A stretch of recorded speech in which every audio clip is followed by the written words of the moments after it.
എണ്ണി എണ്ണി തീർത്തു ദിനം വന്നല്ലോ ഈ അറഞ്ച്. ആ ദിനത്തെ ആടിപ്പാടി ആഘോഷം കൊണ്ടാടണം, നാം ആഘോഷം കൊണ്ടാടണം. नमस्कार और हमारे सम्मानित दर्शकों का हार्दिक स्वागत है। मैं उमर गाजी हूं और आज मेरे साथ मौजूद है सुबूही खान, मोइनुद्दीन अहमद और अमाना बेगम। इस खास मौके पर हम कुछ अनोखा और बेहद महत्वपूर्ण करना चाहते हैं। हम 26 नवंबर 2008 को छाबड़ हाउस पर हुए आतंकी हमले में मारे गए लोगों की याद में उन्हें सम्मान देना चाहते हैं। वे सभी यहूदी समुदाय के लोग थे, यहूदी जिन्हें भारत के इतिहास में कभी भी भारतीय धरती पर प्रताड़ित नहीं किया गया था। हमारे इतिहास में पहली बार और एक भयावह तरीके से यहूदियों को विदेशी कट्टरपंथी पाकिस्तानी आतंकी हमलावरों द्वारा निर्दयता से प्रताड़ित और मार डाला गया। 26/11 के हमले में सभी बंधकों में से जिनका अपहरण कर उन्हें मौत के घाट उतारा गया, उनमें यहूदी पीड़ितों के शवों पर सबसे अधिक अत्याचार के निशान पाए गए। मैं सुबूही खान हूँ, एक सनातनी मुस्लिम, आध्यात्मिकता की भूमि भारत से, जिसे इंडिया भी कहा जाता है। हम इस अवसर का उपयोग ये स्पष्ट करने के लिए कर रहे हैं कि भारत में यहूदी विरोध कभी था ही नहीं और ना ही कभी होगा। इस स्मारक में हम पीड़ितों को याद करते हैं और उन्हें सम्मान देते हैं। इसके साथ ही हम भारत के समृद्ध यहूदी इतिहास को भी याद करते हैं, खासकर वो खूबसूरत रिश्ता जो भारतीय मुसलमानों और भारतीय यहूदियों के बीच हमेशा से था और आज भी है। ये खास यहूदी मुस्लिम संबंध हमारे लिए बहुत मूल्यवान है, हमेशा था और हमेशा रहेगा। इस त्रासदी के पीड़ित खूबसूरत आत्माएं थीं, जिनके आगे सुंदर और आशाजनक जीवन था, और उनके परिवार, दोस्त और प्रियजन थे जिनसे उन्हें छीन लिया गया। योखवेद ओखपास 62 साल की दादी और 4 बच्चों की मां भारत में अपनी बेटी आयला और 2 पोते पोतियों से मिलने आई थी। वो हाबाद हाउस जा रही थीं ताकि वो निदेशकों का धन्यवाद कर सकें जिन्होंने उन्हें कोशर खाना उपलब्ध कराया था। तभी ये त्रासदी घटित हुई और उनकी जिंदगी बेरहमी से उनसे और उनके सभी प्रियजनों से छीन ली गई। उनकी यादें आशीर्वाद बने।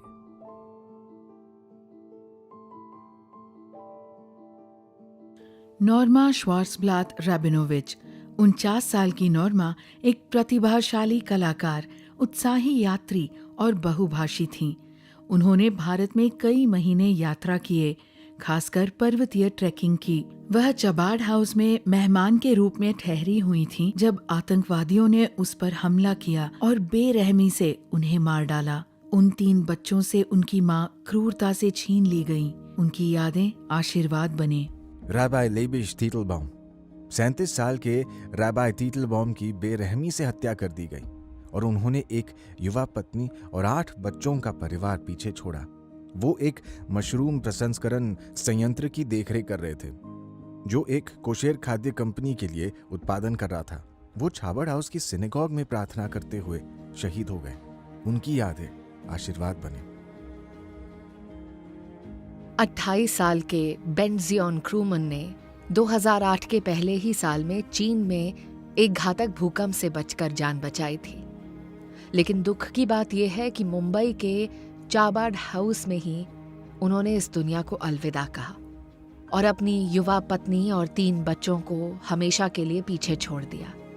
क्रूमन भारत यात्रा पर अपने दोस्त राबाई टीटलबाउम के कहने पर आए थे ताकि वो उनके काम में मदद कर सके। जब क्रूमन को पाया गया तो वे लाइब्रेरी में एक खुले तामुद के ऊपर सिर झुकाकर लेटे हुए थे।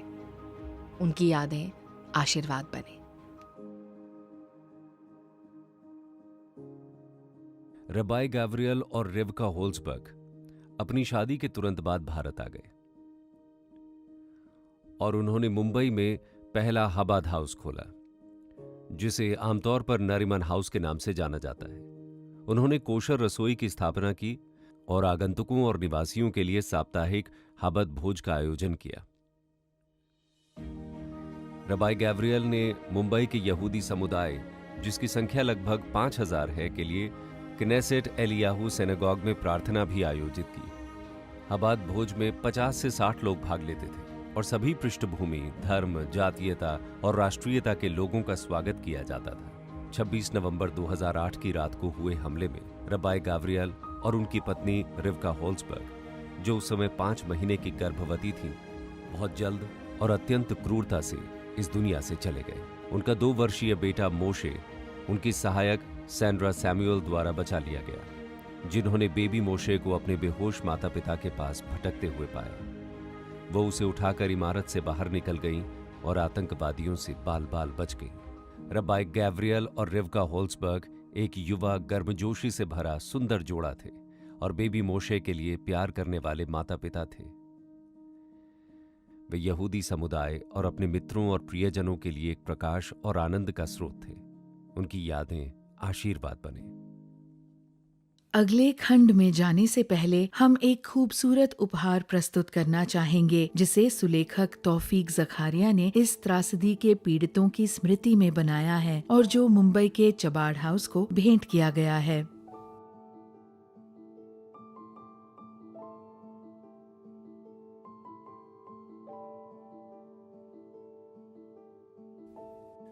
हम वापस आ गए हैं और इस बार हम कुछ अलग करेंगे।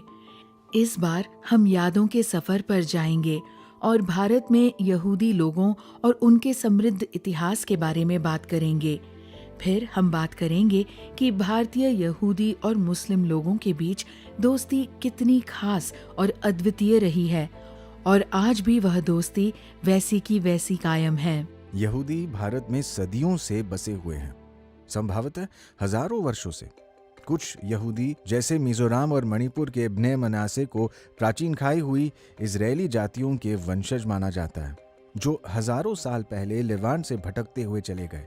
जो दर्ज इतिहास हमें बताता है वो ये है कि भारत आने वाले पहले यहूदियों में से कुछ वे थे जो रोमन उत्पीड़न से भागकर लगभग 175 ईसा पूर्व में कोंकण तट पर बस गए थे। इन यहूदियों को बेने इज़राइल यहूदी के नाम से जाना जाता है। अगली अपेक्षाकृत छोटी लहर नागरकोइल यहूदी या सेंट थॉमस यहूदी थी। ये यहूदी यीशु के प्रेरित सेंट थॉमस के अनुयायी थे। वे 52 ईस्वी में इज़राइल की भूमि से वर्तमान कन्याकुमारी तक उनके साथ आए थे, ताकि अपने रैबाई यीशु या हिब्रू में, जिन्हें येशुआ कहा जाता है, की शिक्षाओं का प्रचार कर सकें।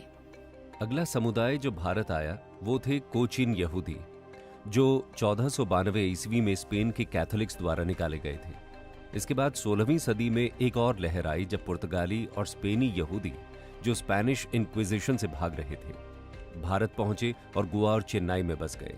इन्हें गोवन यहूदी और मद्रास यहूदी कहा जाता है। 1839 में यहूदी लोगों के एक समुदाय ने ईरान के मशहद शहर में उत्पीड़न और नरसंहार से बचने के लिए पलायन किया और पंजाब में बस गए, जहां उन्हें सिख महाराजा रणजीत सिंह द्वारा स्वागत और सुरक्षा प्रदान की गई। अंत में बगदादी यहूदी 18वीं सदी में इराक से भागकर पहुंचे। दूसरी यहूदी प्रवचन 19वीं सदी के प्रारंभ में हुआ, जब दाऊद पासा बगदाद में यहूदियों के प्रति और अधिक असहिष्णु हो गए। जहां यूरोप और लेवेंट में यहूदियों का उत्पीड़न किया जाता था, वहीं उन्हें भारत में स्वागत मिला और वे फल फूल पाए। अब हम आपको उन कुछ यहूदियों के बारे में थोड़ी जानकारी देंगे जिन्होंने हमारे देश में शानदार सफलता प्राप्त की, और विशेष रूप से उन यहूदियों के बारे में जिन्होंने भारतीय मुस्लिमों के साथ गहरी दोस्ती के रिश्ते साझा किए। गास्पर द गामा, जिन्हें गास्पर द इंडिया के नाम से भी जाना जाता है, एक प्रसिद्ध पुर्तगाली यहूदी खोजकर्ता थे जो अक्सर व्यापारिक अभियानों पर पुर्तगाल और भारत के बीच यात्रा करते थे। वह कुछ भारतीय भाषाएं जानते थे, जिसके कारण पुर्तगालियों ने उन्हें अनुवादक के रूप में नियुक्त किया था। उन्होंने कई भारतीय नेताओं के साथ घनिष्ठ संबंध विकसित किए। हालांकि उनके जीवन के एक समय पर उन्हें अलेक्जेंड्रिया में कैदी बना लिया गया था और भारत में एक गुलाम के रूप में बेच दिया गया था। सौभाग्य से बीजापुर के सुल्तान और गोवा के अरब गवर्नर यूसुफ आदिल शाह ने गास्पर को आजादी दी और उन्हें अपने जहाजों के बेड़े का कप्तान भी नियुक्त किया। गार्सिया दे ओर्ता एक पुर्तगाली चिकित्सक हर्बलिस्ट और प्रकृतिवादी थे, जो 1501 से 1568 तक जीवित रहे। एक प्रचुर व्यक्तित्व जिन्होंने चिकित्सा, फार्माकोग्नोसी और एथनोबॉटनी में महत्वपूर्ण योगदान दिए। उन्होंने हर्बल दवाइयां विकसित की और भारत में औषधियों और आर्थिक पौधों पर कई रचनाएं प्रकाशित की। उन्होंने अहमदनगर में एक चिकित्सा अभ्यास स्थापित किया, जहां वे निजाम शाही वंश के बुरहान निजाम शाह एक के चिकित्सक थे। वो सुल्तान के बेटे के शिक्षक भी थे और दरबार में राजसी सम्मान प्राप्त करते थे, जहां उन्होंने कई बार सुल्तान के घुड़सवार जनरल फिरंगी खान के साथ मुलाकात की और भोजन किया। डे ओर्ता अकेले यहूदी नहीं थे जिन्हें मुस्लिम शासकों के दरबारों में स्वागत मिला। सम्राट अकबर और जहांगीर ने अपने दरबार में यहूदी सलाहकारों का स्वागत किया। विशेष रूप से अकबर के इबादत खाना या उपासना कक्ष में यहूदियों को अकबर की धार्मिक संसद में भाग लेने के लिए आमंत्रित किया गया था। यहाँ धार्मिक मामलों पर चर्चा की जाती थी, जहाँ विभिन्न धार्मिक विश्वासों के प्रतिनिधि, जिनमें ईसाई, हिंदू, सुन्नी और शिया शामिल थे, धार्मिक संवाद करते थे। यहूदी लोगों ने भारत भर में मुस्लिम शासकों के साथ कूटनीतिक संबंधों को आगे बढ़ाने में विशेष स्थान हासिल किया था। सीरिया के यहूदी व्यापारी आइजैक सारगोन, जो कैलिकट में रहते थे, सुल्तान हैदर अली के पसंदीदा दूत थे और डच व्यापारियों और स्थानीय मालाबार शासकों जैसे कि कन्नौर के अली राजा के प्रतिनिधि थे। डेविड एज़ेकिएल रहाबी, जो कोचीन यहूदी समुदाय के व्यापारी और दूत थे, उन्होंने मालाबार लोगों की ओर से हैदर अली के साथ शांति की मध्यस्थता की, जिसके बाद मैसूर के सुल्तान ने अपनी घेराबंदी को रोक दिया, जिससे पहले मैसूर युद्ध का अंत हुआ। यहूदी लोग भारत के विभिन्न मुस्लिम शासकों के अधीन नागरिक और आर्थिक मामलों में सक्रिय थे। 1891 में नवाब सिद्दी अहमद खान, जिंजीरा के शिदी शासक, ने शालोम बापूजी इजराइल वारघरकर को अपना खरबारी या प्रधानमंत्री नियुक्त किया। वह नवाब के प्रशासन में इतने लोकप्रिय थे कि उन्हें खान साहब की सम्मानित उपाधि दी गई। नवाब और उनके यहूदी खरबारी ने मिलकर ऐसे सुधार लागू किए जिन्होंने जिंजीरा राज्य को बदल दिया, फसल की उत्पादकता और राज्य राजस्व को बढ़ाया, सामुदायिक सौहार्द बना रहा और जिंजीरा के समृद्ध यहूदी समुदाय के लिए सिनेगॉग, प्रार्थना कक्ष और शमशान भूमि का निर्माण किया गया। कुरान का सबसे प्रारंभिक और शायद पहला हिब्रू अनुवाद 18वीं सदी में कोचिन यहूदियों द्वारा किया गया था। ये भारत के यहूदी और मुस्लिम समुदायों के बीच कई सामाजिक, सांस्कृतिक और धार्मिक संबंधों में से पहला या आखिरी नहीं था। फारसी अर्मेनियाई सूफी संत सरमद कशानी मूल रूप से एक यहूदी थे जिन्होंने इस्लाम अपना लिया। आप उन्हें एक सूफी यहूदी कह सकते हैं। वॉन्डरिंग यहूदी के नाम से मशहूर कशानी ने पहली बार 17वीं सदी में भारत का दौरा किया और उसके बाद शहजादा दारा शिकोह के निमंत्रण पर, जो बाद में उनके भक्त बन गए, सम्राट अकबर के दरबार में आए। काशानी ने धार्मिक एकता और अभिव्यक्ति की स्वतंत्रता के अनमोल सिद्धांतों का प्रचार किया। भारत के महान स्वतंत्रता सेनानी अबुल कलाम आजाद ने कहा कि वो सूफी यहूदी सरमद से गहराई से जुड़ाव महसूस करते थे, विशेषकर उनके विचारों और अभिव्यक्ति की स्वतंत्रता के प्रति उनके दृढ़ विश्वास के कारण। कई अन्य सूफी यहूदी भी हैं, यानी ऐसे यहूदी जो मुस्लिम भी थे। इनमें सैमुअल फैजी रहमान का नाम उल्लेखनीय है, जो एक यहूदी मुस्लिम चित्रकार थे। वे 20वीं सदी की शुरुआत में अपनी शानदार राजस्थानी पेंटिंग्स और मुगल मिनिएचर्स के लिए प्रसिद्ध थे। अन्ना मौलका अहमद, इम्प्रेशनिस्ट कलाकार, जिन्होंने प्री पार्टीशन भारत में पंजाब विश्वविद्यालय में फाइन आर्ट्स विभाग की स्थापना की। थिएटर व्यक्तित्व और नाटककार पर्ल पदमसी, जिन्होंने मुंबई में अपनी खुद की थिएटर कंपनी की स्थापना की और हिंदी और अंग्रेजी भाषा की फिल्मों जैसे खट्टा मीठा, जुनून, बातों बातों में, कामासूत्र, अ टेल ऑफ लव और सच अ लॉन्ग जर्नी में अभिनय किया। बॉलीवुड अभिनेत्री एस्तर विक्टोरिया अब्राहम, जिन्होंने स्क्रीन नेम प्रमिला अपनाया, जिन्होंने 1947 में पहला मिस इंडिया का खिताब जीता। ये ब्यूटी क्वीन, जो संयोगवश कैम्ब्रिज विश्वविद्यालय की स्नातक भी थीं, ने कई बॉलीवुड फिल्मों में अभिनय किया, जैसे बेकसूर, उल्टी गंगा, हमारी बेटी, कंचन, बसंत, नसीब और बहुत सारी अन्य फिल्मों में। संयोगवश एस्तर अब्राहम की बेटी नकी जहां, एक और यहूदी मुस्लिम जिसे जूफाय कहा जाता है, 1967 में मिस इंडिया बन गई, जिससे वे दोनों ही वो एकमात्र मां बेटी जोड़ी बन गई जिन्होंने ये प्रतिष्ठित खिताब जीता। अब्राहम का सूफी यहूदी बेटा हैदर अली अपने आप में एक बॉलीवुड सितारा था। उसने मुगले आजम, श्री 420 और वतन जैसी कई फिल्मों और टीवी धारावाहिकों में अभिनय किया है और वह आशुतोष गोवारिकर की ऐतिहासिक फिल्म जोधा अकबर का लेखक भी था। हमारे समय के सबसे प्रमुख सूफी यहूदियों में से एक और कोई नहीं बल्कि खुद यूसुफ हमीद है।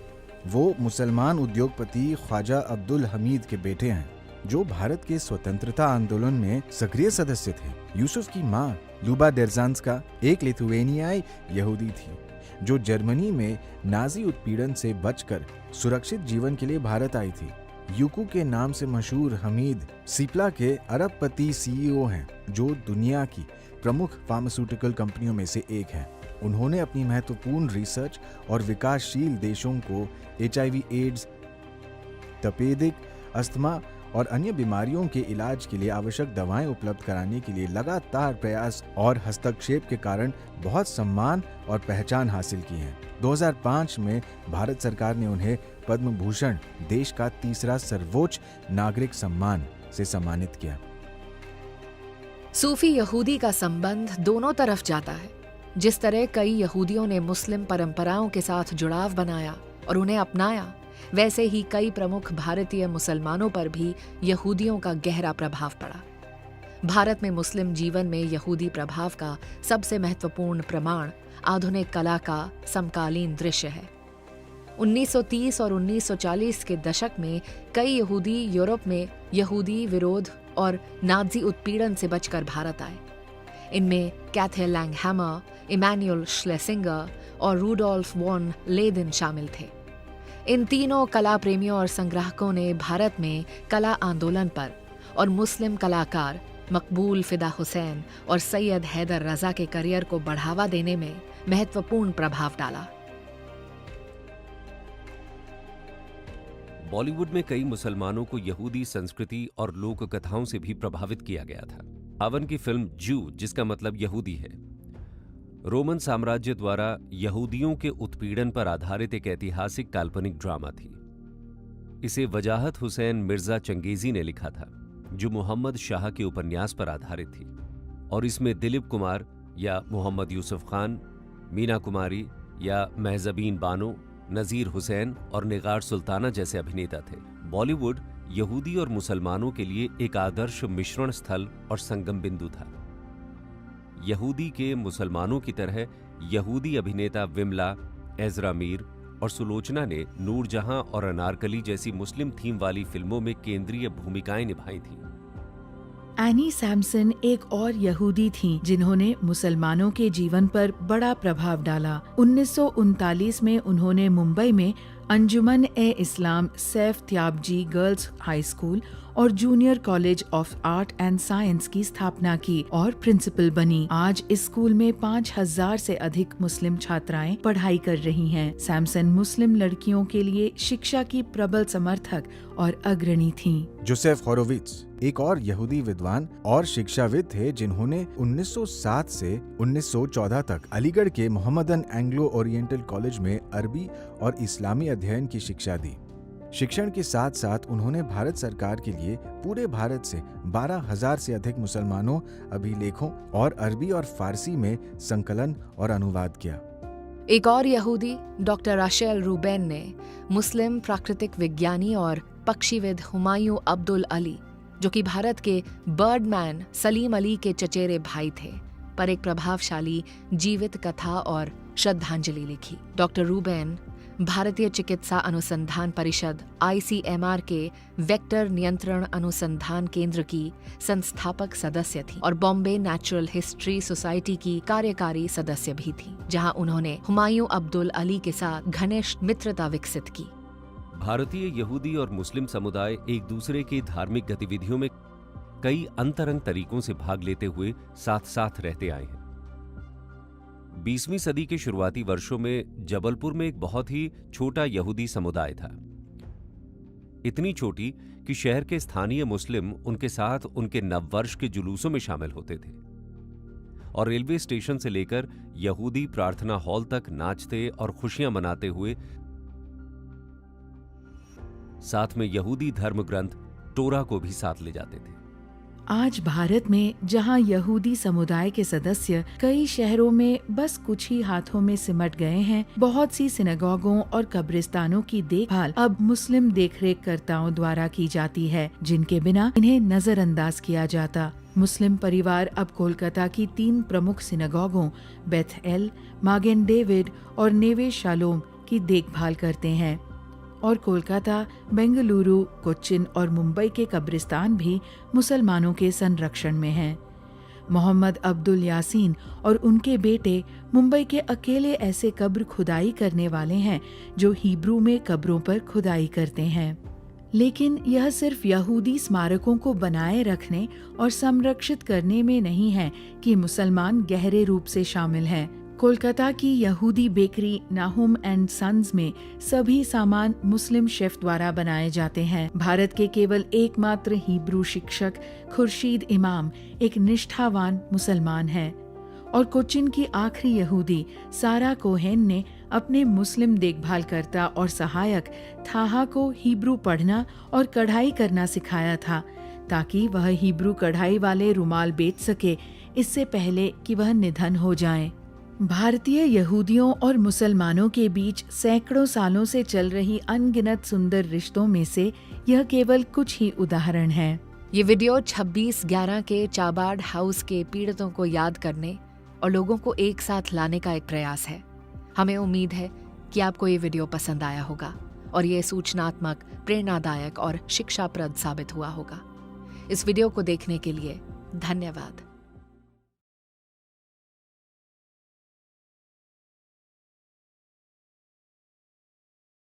नमस्कार, सलाम और शालोम। मेरा नाम ज़हाक तनवीर है और आज मैं 26 नवंबर 2008 को हुए छबाड हाउस त्रासदी के यहूदी पीड़ितों की स्मृति का सम्मान करते हुए उनके लिए प्रार्थना कर रहा हूँ। योचेवेद और पास, नॉर्मा श्वार्ज़ब्लाट रबिनोविच, रब्बी लेबिश टाइटलबाउम, बेंटजियन क्रूमन और रब्बी गैब्रियल होल्ट्सबर्ग एवं रेब्बेट्जिन रिवका होल्ट्सबर्ग। ईश्वर उनकी स्मृतियों को आशीर्वादमय बनाए।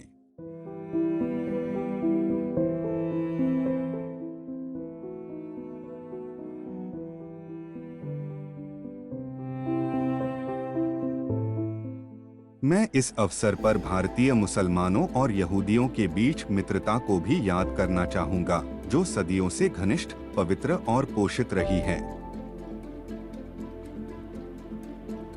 द्वितीय विश्व युद्ध के दौरान जब नाजी पूरे यूरोप में यहूदियों पर अत्याचार कर रहे थे, मैसूर के एक प्रमुख राजनीतिक व्यक्ति और दीवान प्रधानमंत्री सर मिर्जा इस्माइल ने अपने प्रभाव का इस्तेमाल करके उत्पीड़ित यहूदियों की मदद की। सर मिर्जा मोहम्मद इस्माइल अमीन उल मुल्क एक भारतीय वकील, राजनीतिज्ञ और उत्साही देशभक्त थे। 1939 में उन्होंने ओटो कोनिग्सबर्गर नामक एक जर्मन यहूदी वास्तुकार को मैसूर आमंत्रित किया और उन्हें राज्य वास्तुकार और योजनाकार का पद प्रदान किया।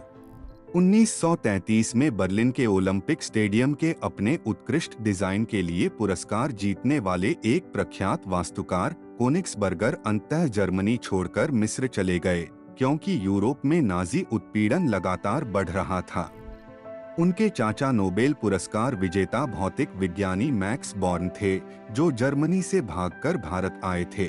बॉर्न ने ही अपने भतीजे को सर मिर्जा इस्माइल से जोड़ा, जिसके परिणामस्वरूप सर मिर्जा ने कोनिग्सबर्गर को आमंत्रण भेजा और उन्हें नौकरी का प्रस्ताव दिया। उस समय भारत पर ब्रिटिश शासन था और भारतीयों के लिए विदेशियों को आमंत्रित करना अत्यंत कठिन बना दिया गया था। इसके लिए बेहद लंबी और जटिल प्रक्रिया से गुजरना पड़ता था। सर मिर्जा इस्माइल ने कोनिग्सबर्गर के लिए वीजा सफलतापूर्वक प्राप्त कर लिया, जो आगे चलकर भारत में कई महत्वपूर्ण इमारतों के निर्माण के लिए प्रसिद्ध हुए, जिनमें बेंगलोर का Indian Institute of Science, Bombay में Tata Institute of Fundamental Research TIFR, Bangalore शहर का बस स्टेशन और बेंगलोर का टाउन हॉल शामिल हैं। उन्होंने उड़ीसा की राजधानी भुवनेश्वर का टाउन प्लान भी तैयार किया और J.R.D. टाटा की दृष्टि के अनुसार जमशेदपुर के कुछ हिस्सों की नगर योजना भी बनाई। भारतीय स्वतंत्रता के बाद कोनिक्सबर्गर 1948 से 1951 तक भारत के स्वास्थ्य मंत्रालय में आवास निदेशक बने, जहां उनका कार्य विभाजन के कारण विस्थापित शरणार्थियों के पुनर्वास में सहायता करना था। भारत की स्वतंत्रता प्राप्ति के बाद ओट्टो कोनिक्सबर्गर भारतीय नागरिक बन गए।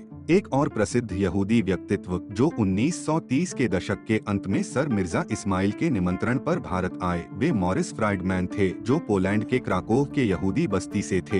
इस्माइल के आग्रह पर फ्राइडमैन ने बेंगलुरु में एक कारखाना स्थापित किया जहां विद्युत उपकरणों का निर्माण होता था। इसके कुछ समय बाद फ्राइडमैन रमन महर्षि के उत्साही शिष्य और गांधी जी के अनुयायी बन गए, जिनके स्वतंत्रता आंदोलन में उन्होंने सक्रिय रूप से भाग लिया। वास्तव में गांधी के लिए चरखा, हाथ से चलने वाला सूत काटने का उपकरण डिजाइन करने वाले मॉरिस फ्राइडमैन ही थे। वही चरखा जो भारत के स्वतंत्रता संग्राम का प्रतीक बन गया। फ्राइडमैन ने औंध का संविधान भी तैयार किया और सूखा प्रवण इस प्रांत के 72 गांवों की गरीबी से उबरने में सहायता की। वह कभी पोलैंड वापस नहीं गए और दुखद रूप से उनका पूरा परिवार होलोकॉस्ट के दौरान मारा गया। कोनिक्सबर्गर की तरह मॉरिस फ्राइडमैन भी भारत की स्वतंत्रता प्राप्ति के बाद भारतीय नागरिक बन गए। एक और भारतीय मुसलमान जिन्होंने यूरोप में यहूदी विरोधी उत्पीड़न का सामना कर रहे यहूदियों की सहायता करने की कोशिश की, वे थे उद्योगपति और भारत के स्वतंत्रता संग्राम के प्रमुख व्यक्तित्व ख्वाजा अब्दुल हमीद। अलीगढ़ में एक अत्यंत प्रतिष्ठित परिवार में जन्मे हमीद अपने पिता की ओर से सूफी संत ख्वाजा अहरार के वंशज थे और अपनी मां की ओर से अफगानिस्तान के अंतिम दुर्रानी राजा शुजा शाह के वंशज थे। उनके अन्य संबंधियों में मुस्लिम सुधारक सर सैयद अहमद खान, प्रतिष्ठित वकील ख्वाजा मोहम्मद यूसुफ और देशभक्त स्वतंत्रता सेनानी अब्दुल मजीद ख्वाजा शामिल थे। ख्वाजा अब्दुल हमीद जब यूरोप में उच्च शिक्षा प्राप्त करने के लिए भारत से गए तो उनकी मुलाकात लुबा डेरचांस्का से हुई, जो बर्लिन विश्वविद्यालय में रसायन विज्ञान की एक लिथुआनियाई यहूदी छात्रा थीं। दोनों एक दूसरे से प्रेम करने लगे और 1928 में बर्लिन की एक मस्जिद में उनका विवाह हुआ। अगले वर्ष उनका विवाह लिथुआनिया के विल्नियस शहर के कोरल सिनेगॉग में भी संपन्न हुआ। अंततः उनका विवाह लंदन के एक रजिस्ट्रार कार्यालय में विधिवत पंजीकृत किया गया। उन्होंने अपने पहले पुत्र का नाम यूसुफ रखा, लुबा के दादा के नाम पर। उनके विवाह के बाद हमीद और लुबा बॉम्बे चले आए, लेकिन वे अक्सर यूरोप की यात्राएं करते रहते थे। धीरे धीरे उन्होंने यूरोप में यहूदी विरोधी भावनाओं में भयावह वृद्धि को महसूस करना शुरू किया। अपनी एक यात्रा के दौरान कुछ जर्मनों ने हमीद को गलती से यहूदी समझ लिया और उनका अपमान किया, लेकिन उस समय के कई यहूदी बुद्धिजीवियों की तरह उन्होंने हमीद की चिंता को नजरअंदाज कर दिया और कहा कि घबराने जैसी कोई बात नहीं है। जून 1941 में नाजियों ने विल्नियस शहर के अधिकांश यहूदियों के संहार की कार्रवाई शुरू कर दी। हमीद ने अपनी ससुराल वालों को भारत लाने के लिए हर संभव प्रयास किया और उनके लिए वीजा प्राप्त करने की पूरी कोशिश की। सौभाग्य से लुबा के भाई पहले से ही बॉम्बे में हमीद की कंपनी में काम कर रहे थे और उनकी बहन मॉस्को पहुंचकर बच गई थी। लेकिन जब लुबा के माता पिता के वीजे अंततः स्वीकृत होकर आए, लेकिन तब तक डेरचांस्का दंपति की हत्या को 2 हफ्ते हो चुके थे। आज लुबा और हमीद के पुत्र यूसुफ उस सिप्ला कंपनी का संचालन करते हैं, बहुअरब डॉलर की बहुराष्ट्रीय दवा कंपनी जिसे उनके पिता ने स्थापित किया था। 2005 में यूसुफ को उनके पथ प्रदर्शक अनुसंधान, असाधारण नेतृत्व और उदार परोपकार के लिए पद्म भूषण, भारत का तीसरा सर्वोच्च नागरिक सम्मान प्रदान किया गया। द्वितीय विश्व युद्ध के बाद भी यहूदियों और मुसलमानों की मित्रता के उदाहरण देखने को मिलते रहे। मैग्डोलना फ्रीडमैन, जिन्हें फोरी नेहरू के नाम से भी जाना जाता है, एक हंगेरियन यहूदी थीं जिन्होंने भारत के पहले प्रधानमंत्री जवाहरलाल नेहरू के चचेरे भाई राजनयिक ब्रज कुमार नेहरू से विवाह किया। 1947 में भारत के विभाजन के बाद फोरी दिल्ली में मुसलमानों की सहायता और सुरक्षा के लिए बनाए गए इमरजेंसी कमेटी की एकमात्र महिला सदस्य बनी। वे मुसलमान जो पुराना किला और हुमायूं के मकबरे के कैंपों में शरण लिए हुए थे। फोरी ने उनकी सुरक्षा और अधिकारों के लिए अथक परिश्रम किया और उन्होंने शरणार्थी महिलाओं द्वारा बनाए गए सिलाई और कढ़ाई के सामान को बेचने की एक पहल भी शुरू की। फोरी उन यहूदी नारीवादियों की एक लंबी श्रृंखला का हिस्सा थीं जिन्होंने मुस्लिम महिलाओं के अधिकारों के लिए आवाज उठाई। इनमें से कुछ अन्य थीं रेचल अश्केनाजी, पहली महिला यहूदी वकील जिन्होंने हाई कोर्ट में प्रैक्टिस किया, और रेजिना गुहा शुरुआती नारीवादी वकीलों में से एक, जिन्होंने यह मांग की कि महिलाओं को वकालत करने का अधिकार दिया जाए। इन दोनों यहूदी वकीलों ने पर्दे में रहने वाली महिलाओं को कानूनी सलाह तक पहुंचने का अधिकार दिलाने के लिए लगातार संघर्ष किया। कई प्रख्यात मुसलमानों ने यहूदी महिलाओं के प्रगतिशील प्रयासों में उनका समर्थन किया। यहूदी शिक्षिका एनी सैमसन अंजुम इस्लाम मुस्लिम गर्ल्स स्कूल की संस्थापक सदस्य और प्रिंसिपल थीं। उन्हें बदरुद्दीन त्याब्जी ने नियुक्त किया था, जो एक प्रसिद्ध मुसलमान वकील, राजनेता और कार्यकर्ता थे, और जो महिलाओं की शिक्षा और उनके सशक्तिकरण के प्रबल समर्थक थे। त्याब्जी न तो पहले और न ही आखिरी मुसलमान थे जिन्होंने किसी यहूदी महिला को मुसलमानों के लिए एक शैक्षणिक संस्थान बनाने और चलाने में मदद करने के लिए आमंत्रित किया।